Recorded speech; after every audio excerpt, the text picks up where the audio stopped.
Hey, my name is Khadija. I'm the CEO of Hennasooq, and I specialize in henna natural hair color and healthy Ayurvedic hair care. All hair types, all hair textures are included in this journey. I'm here to support you in adding in natural steps, natural masks, natural treatments. Today, I'm going to be showing you how to mix up organic indigo, and we're going to get into it. I'm going to tell you everything that you need to know about indigo. So indigo has this amazing blue-black kind of stain, and they use it to, color fabrics, think about jeans, and also in art, and even to dye hair. When I was in Morocco, I saw vats of the indigo that they were soaking it so that they can pull, all that blue natural type of, dye from it. So that way they could stain leather. It was so cool. It was just amazing to see that hands-on. Now indigo, when you use it all by itself, it can give your hair that blue-green kind of tone. And I did say green, yes, that kind of bluish, greenish kind of, hue. So if you ever tested it, let's say on, some blonde braids that you had some extensions and you want to test it out, you can see how it stains it. It's really, really cool actually. The only problem with that is that you don't want that green hue in your hair. I mean, unless you do. But I just want you to be aware that if you're covering grays and your aim is not kind of like getting that bluish, greenish tone, then you definitely want to make sure that you use it with henna. Think about it like paints actually. And I think this is where a lot of people get confused. They're like, well, colors, you think about chemical colors, like the colors ready to use. We're a DIY brand, so I'm showing you how to do it in a DIY method. And why DIY? Because you get better coverage that way. Honestly, you really, really do, because you're using it at full strength. And like paints, when you use henna and indigo, because henna is your base, and henna also helps the indigo cling to your hair strand much better. So using a good high quality henna powder is key, not a blend. It's not enough henna to help the indigo cling very well. So that's a common mistake that people do make and don't realize that they're not getting as good coverage. Maybe sometimes there are exceptions that people maybe are saying, oh, well, it worked for me. It can possibly work, but the more gray you have, the more that will change. So it's really important. If you want really good coverage, you might as well just start with good products. What you're gonna get in this range is you can manipulate it to get reddish brown, you can get brown tones, you can get dark brown, and even up to black tones naturally. Coloring your hair, and it is permanent dye, so it's going to last at least, a good 4 to 6 weeks. Of course, your hair is gonna grow. And it doesn't stop grays, but it does color them, and then you can do a root touch up in between, whatever is most convenient for you. Can I use indigo before using henna? Actually, no, you can't. Don't do it that way. It won't work properly. So henna, imagine your base, your base, your foundation. You need henna to create that base and that foundation. So with that, you'll be able to use indigo and get, beautiful, black tones, or even reddish brown, and up to those dark brown tones. You can do a one step, which is that reddish brown. You got that dark brown that you can get from henna and indigo. And then also you can do it as a two-step process to get black tones. So what happens if you do use indigo before henna? Well, it's not gonna work. The indigo can stain your hair green, and that's when you hear a lot of the horror stories about green hair. It's from the indigo, not the henna, because henna always stains a reddish tone. There's nothing green about the stain of henna. But indigo, on the other hand, yes, it can give you a greenish kind of tint on your hair, which most people don't really like. A lot of people wonder, does it have any benefits on its own, at all? No, unfortunately, indigo doesn't really have a whole lot of other benefits.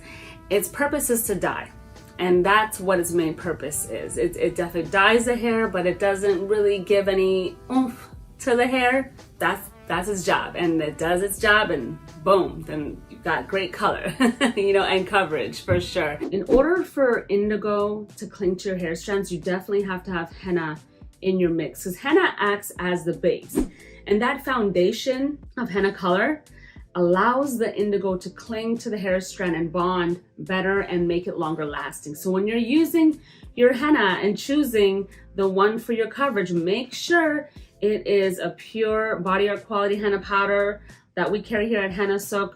Especially our red raj, if your hair is very, very resistant to coloring, it's going to secure the indigo and get you much better, longer lasting coverage as well.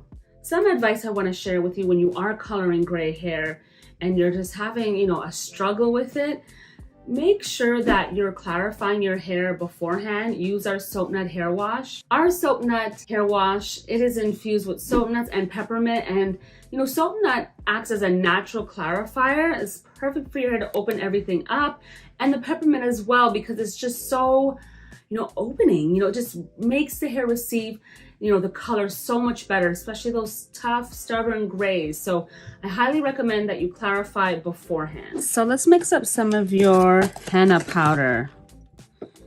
Okay, because you need henna powder. It acts as your base. It helps the indigo cling better to the hair strands. And I'm using warm to hot distilled water to mix this up. Henna typically takes about 3 to 4 hours to be ready, completely. So you can just let it sit there and come back to it. You don't necessarily have to cover it. If you want to, that's optional. That is completely up to you.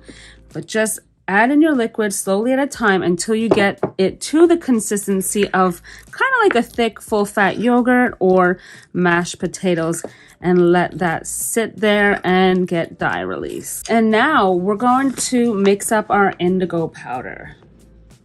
There we go. Got a good amount of indigo there. Add in our warm to hot distilled water. Mix this up really well. And gently, you might notice that the indigo powder and some of our Ayurvedic herbs in general just kind of float. Just give it that moment. It's going to thicken up really nice. There it goes. See, there you have it. And then you'll notice it probably needs a little bit more water. And this has a faster dye release, so this will be ready in about 20 to 30 minutes. Let's talk about this dye release. I mean, look at this indigo. This is what your indigo should look like when it's ready. Look at this, guys. Ready?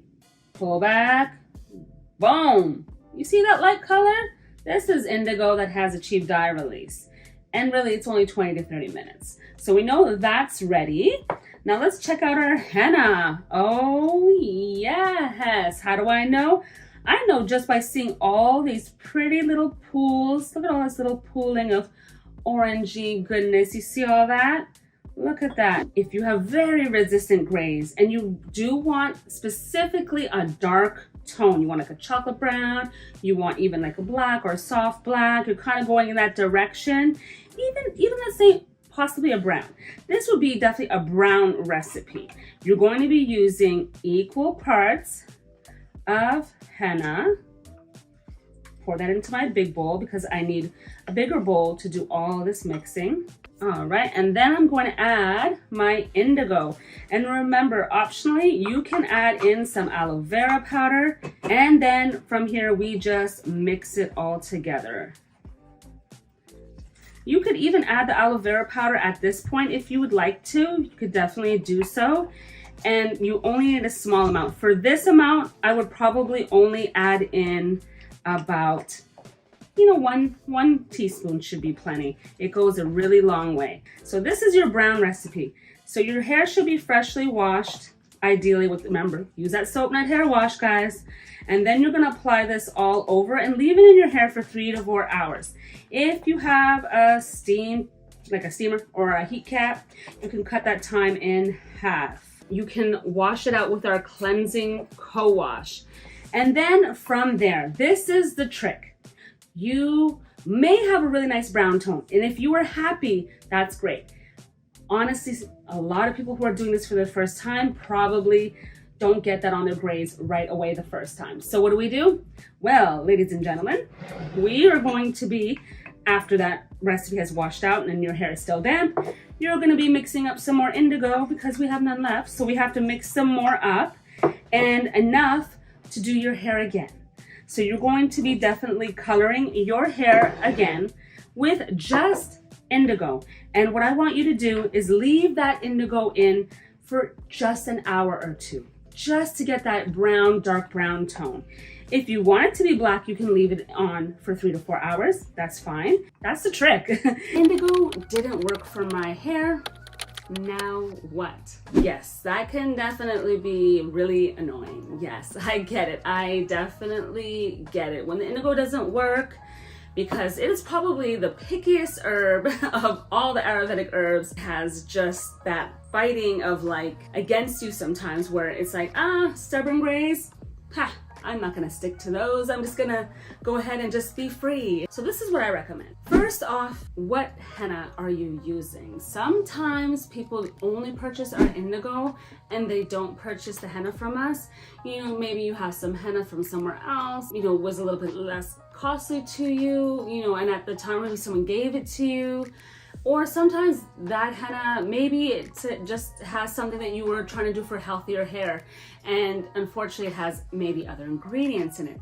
So the thing is, if you're not using 100% pure henna powder, that is just henna powder, the indigo is going to have a harder time sticking to the hair strands for sure. Like, it needs henna as its foundation to stick to the hair. So if you have like 9 other Ayurvedic herbs all in this mix, with proportions you probably don't really know, because, you know, any brand doesn't really just share their recipe of their formulation with you. So you don't really know how much of each of all of these herbs are actually in there, how much henna, you know. So you need a good base of henna and a good quality henna powder like our Red Raj to help the indigo cling better to the hair strands, and that's gonna help a lot. The next thing is, make sure that you clarify beforehand. Use our soap nut hair wash. It works amazing. It really, really does. This naturally clarifies the hair. It's going to open everything up to receive the color so much better, and it smells so good. Another thing that you want to definitely check out is the fact that maybe your hair is coming out really orangey still, and the indigo just seems not to be covering that. What I recommend is use equal parts of henna and indigo. Like, so you're gonna do a brown recipe, and when in that brown recipe, you're gonna be getting more of a browner tone to start with on the grays and your hair in general, and less of a possibility of that brightness of that red or orangey tones coming out in your henna. So definitely do that first once you wash that out with our cleansing co-wash, because you need to restore back the moisture. So use that. Next, you do your indigo, and then apply your indigo. Your hair can still be damp, and apply it really well. And make sure you're especially always getting the edges. In every coloring step, you want to make sure to get the edges. Don't let it dry out, you know, cover, wrap it up. I definitely like to go back over it, give it a nice massage, make sure it feels cool everywhere. And then I always touch up the edges at the end. So make sure you also make enough, and be patient with it. Sometimes it does take 2, 3, 4 applications. Remember, it's just plant-based herbal dye, you know, so sometimes it requires a little bit more layering, and, you know, gray hair is like virgin new hair, so it just stands out so much. So just be patient with the whole process. Don't give up, because sometimes it might not be perfect the first time, honestly. And if any of you have been watching for a long time, you know that I am like 100% transparent. I like to share as much of the details as possible and all the possible outcomes. I'd rather you be very well informed so you can make your own personal decision and see what works best for you, because at the end of the day, this is your hair. Does timing affect the results of your henna hair color treatment? And the answer is yes, it actually does. And this has been coming up a lot recently. I've definitely had a lot of conversations about this, and I was like, we need to make a video about this. We definitely need to discuss this timing, because for the most part, most people for optimal results are going to leave it in at least 3 to 4 hours is what we recommend in general. But, you know, there are different ways to kind of get your color results to come out a little bit different if you change that timing up a little bit.